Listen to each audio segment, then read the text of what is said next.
Shall we begin?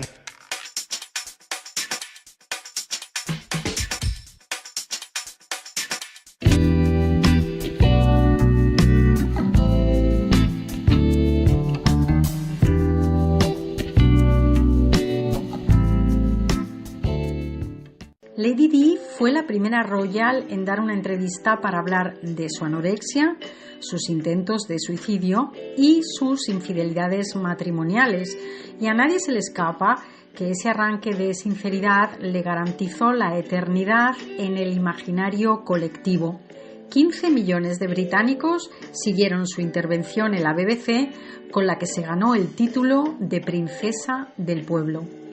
2 décadas después, la realeza actual no tiene complejos a la hora de hablar públicamente sobre sus fobias, enfermedades y trastornos.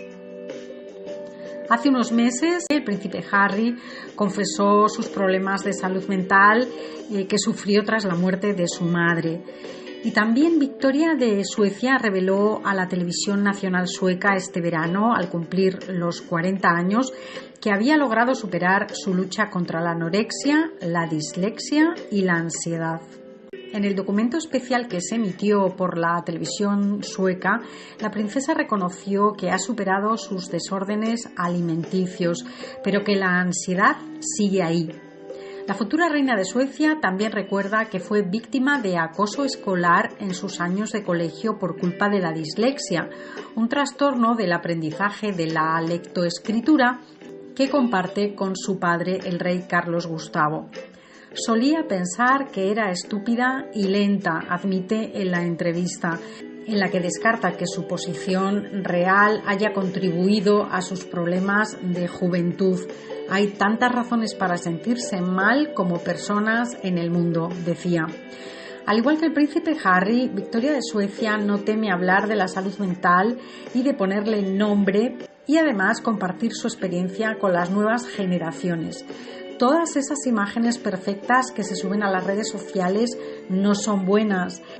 La idea de que todo tenga que estar pulido y perfecto ejerce una presión poco realista sobre la gente joven. Para mí, como madre, es importante que los niños sean niños. Mis padres hicieron exactamente lo mismo conmigo, reflexiona la hija de los reyes suecos, que es madre de Estelle, de 5 años, y de Oscar, de 1.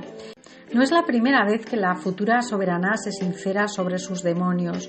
Hace unos años ya habló sobre los episodios de anorexia que tuvo que padecer solo con 18 años. Quería todo el tiempo hacer y ser mucho más de lo que podía, reconoció. Porque en noviembre de 1997 la Casa Real anunció que la princesa sufría un desorden alimenticio.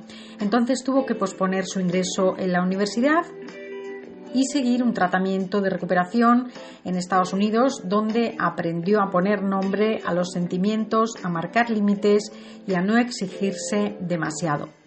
Tras recuperarse de la enfermedad, estudió en Yale, hizo prácticas en la Embajada Sueca de Washington, se alistó en el ejército de su país y cursó ciencias políticas en la Escuela de Defensa Nacional de Estocolmo, donde se especializó en la gestión de crisis y en la cooperación internacional. En 2009 se licenció en la Universidad de Uppsala en estudios sobre la paz y conflictos importantes. Victoria de Suecia dice: una princesa nunca termina de formarse, y esto lo ha repetido en varias ocasiones. Así que con 40 años, Victoria de Suecia ya sabe cómo librar batallas y ganar guerras interiores.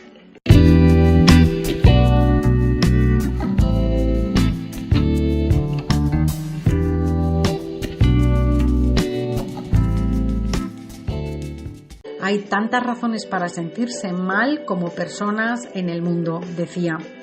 Al igual que el príncipe Harry, Victoria de Suecia no teme hablar de la salud mental y de ponerle nombre y además compartir su experiencia con las nuevas generaciones. Todas esas imágenes perfectas que se suben a las redes sociales no son buenas. La idea de que todo tenga que estar pulido y perfecto ejerce una presión poco realista sobre la gente joven. Para mí, como madre, es importante que los niños sean niños. Mis padres hicieron exactamente lo mismo conmigo, reflexiona la hija de los reyes suecos, que siguieron su intervención en la BBC, con la que se ganó el título de Princesa del Pueblo. 2 décadas después, la realeza actual no tiene complejos a la hora de hablar públicamente sobre sus fobias, enfermedades y trastornos. Hace unos meses, el príncipe Harry confesó sus problemas de salud mental que sufrió tras la muerte de su madre. Y también Victoria de Suecia reveló a la televisión nacional sueca este verano, al cumplir los 40 años, que había logrado superar su lucha contra la anorexia, la dislexia y la ansiedad.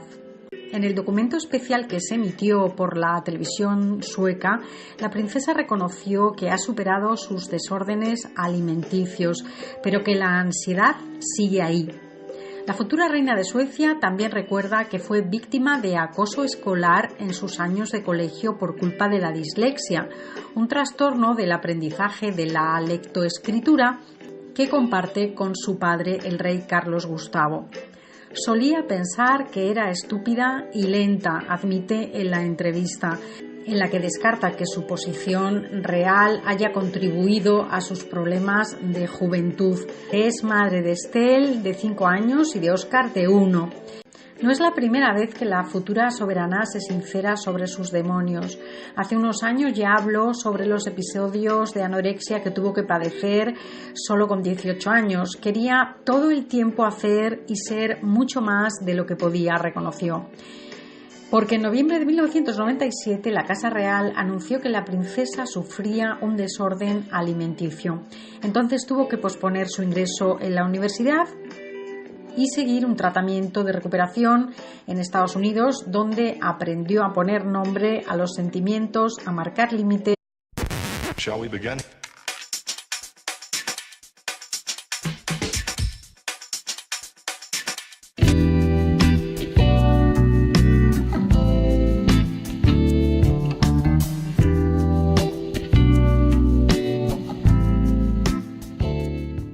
Lady Di fue la primera royal en dar una entrevista para hablar de su anorexia, sus intentos de suicidio y sus infidelidades matrimoniales.